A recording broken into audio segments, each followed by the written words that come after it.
Hello, hello. Happy Friday, everyone. I'm just hopping in here. It is Live Fridays with Jessica from Jessica Dawn Coaching. I'm Jessica, talking about myself in the third person. And today we are doing part 2 of Conversations on Anger. As I mentioned last week, it was such a popular topic that I decided to do another week of posts and shares about it. And, I'm really fascinated by what is coming up for people and how much this is really resonating for people, kind of the permission to express and how to express. Hi, Michelle. So nice to see your name at least. Thank goodness it's Friday. Yes, absolutely agree. Thank goodness it's Friday.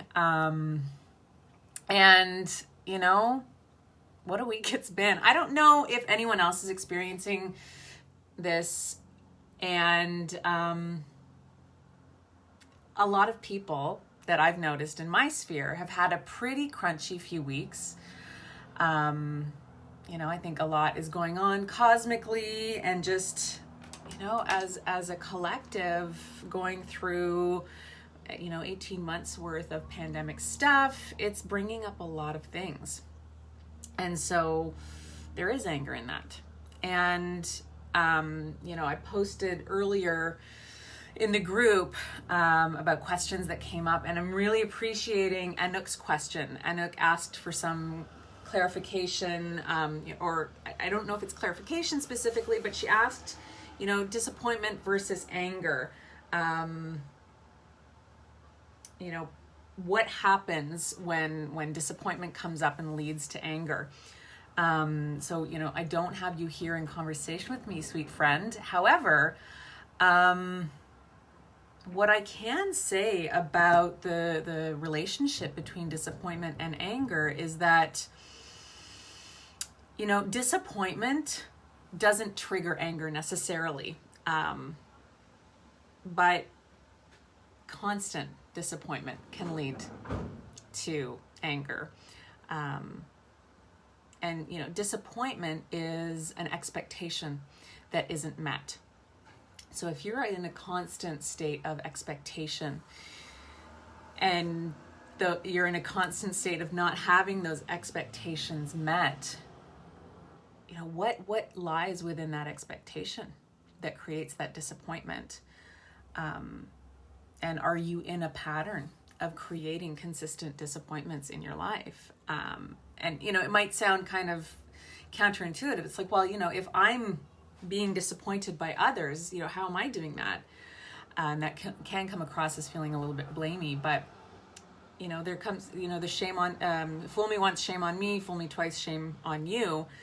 If you continue to get into that, no, fool me once, shame on you, fool me twice, shame on me, right? So, what is happening in your setting of these expectations that is creating consistent disappointment, right? If you are putting yourself into a space, or, if life is reflecting back to you that your needs are consistently not being met, or you're not being heard, that's absolutely going to trigger an anger response after time. And so if you're noticing that you're having a pattern of disappointments and it's causing you to get angry, I like to look at what's underneath that.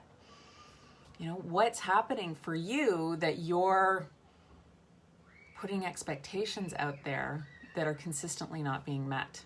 What is the reflection in that? I'm not sure if that's resonating, and look, I don't see you here, so I'm not getting to know a little bit more about what that might be. But, occasional disappointment won't trigger an anger response. You'll be disappointed.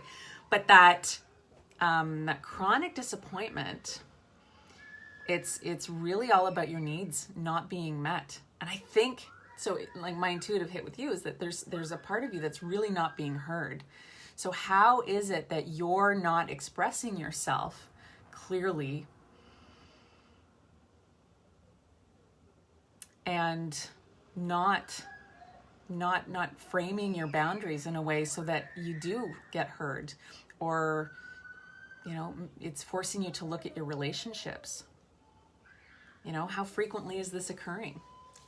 I know for myself, and a lot of the inner work that I've been doing, I noticed a pattern that I was in, which was almost an addiction to disappointment, because I'm so attuned to it, right? And so the questioning was like, how do you keep creating scenarios where that dance of disappointment keeps happening?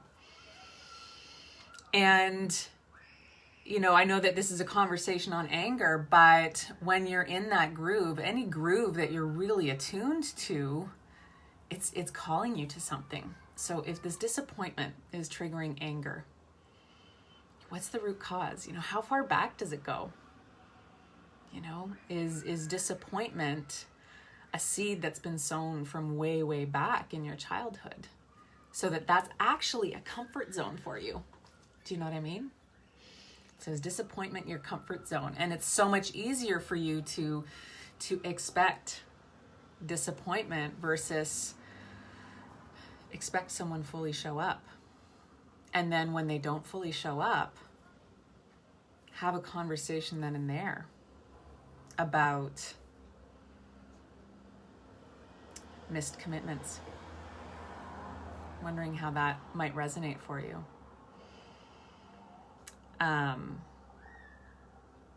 I know, so right now, this is very, very timely, because it always is.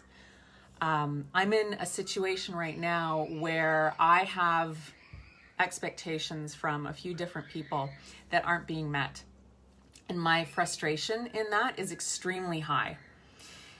And so my process right now, despite my and if you can hear kind of shrieking outside, it's just because I've got the windows open and there are kids playing outside. No one's being harmed, I don't think. Anyways,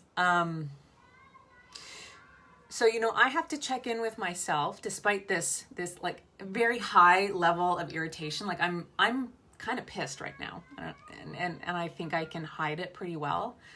But I have outlined very clear expectations, right? So I'm checking in, is my anger valid?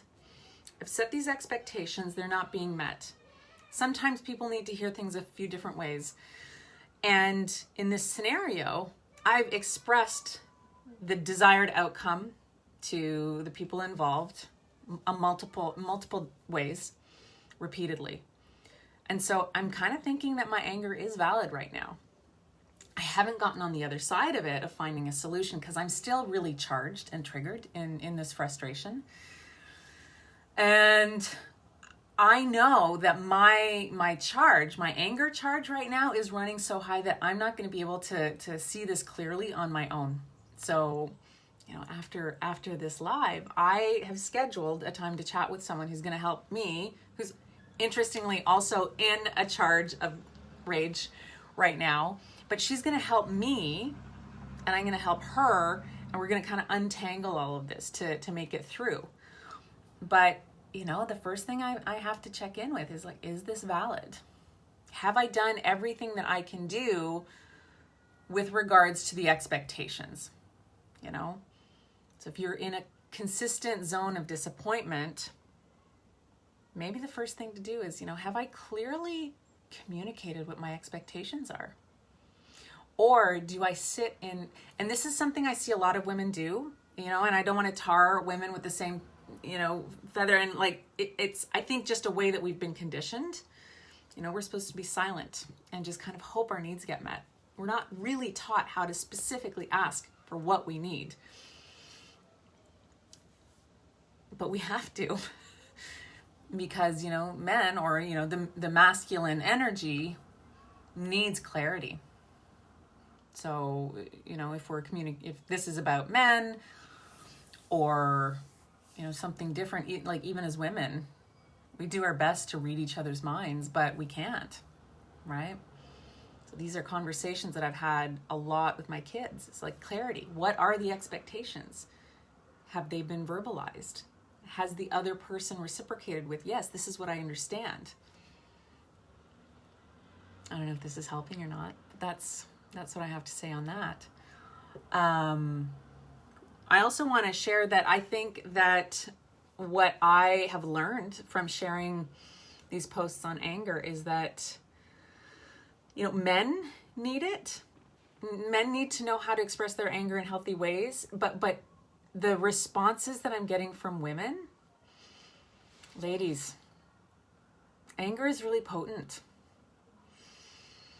It's allowed, it's necessary. It brings us into action. It's really special, it's divine, it's soul-based. It teaches us about our boundaries. For men, your anger is divine too. And I think a lot of men have not been appropriately taught how to express their anger either. And that causes that repression, right? That then will potentially come out in explosive ways. So the more we hold it back, the more toxic it becomes in our ability to express.